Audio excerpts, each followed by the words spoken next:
Մեր քննչական մարմինների իմ տպավորությամբ աշխատանքի երկու հենասյունը դա գաղտնալսումներն են եւ գործակալներից ստացված տեղեկություններ։ Հայաստանում իմ կարծիքով բավականին մեծ է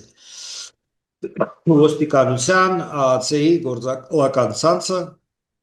բավականին մեծ թվով մարդիկ ներգրաված են այդ կազմակերպությունների կողմից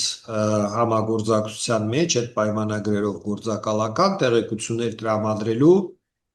հա այդ բանով առաջադրանքով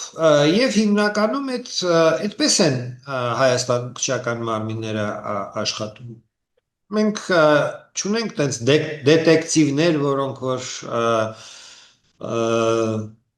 այսպես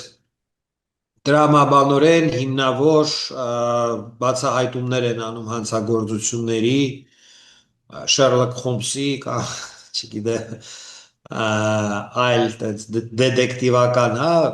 գեղարվեստական կերպարներ են բերում ավելի շատ տարածված տարբերակը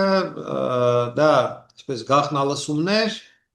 գործակալական տեղեկություններ եւ այլն դա է եւ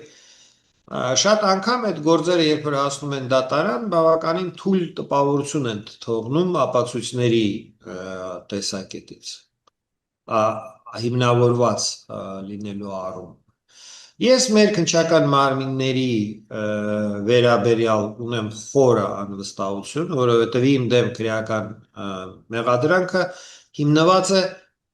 բացարձակապես կեղծված ապացույցների վրա Եվ եթե այսօր այդ գործը դատախազությունը պնդում է դատարանում, դա նշանակում է, որ քննչական համակարգում ոչ մի փոփոխություն չի եղել։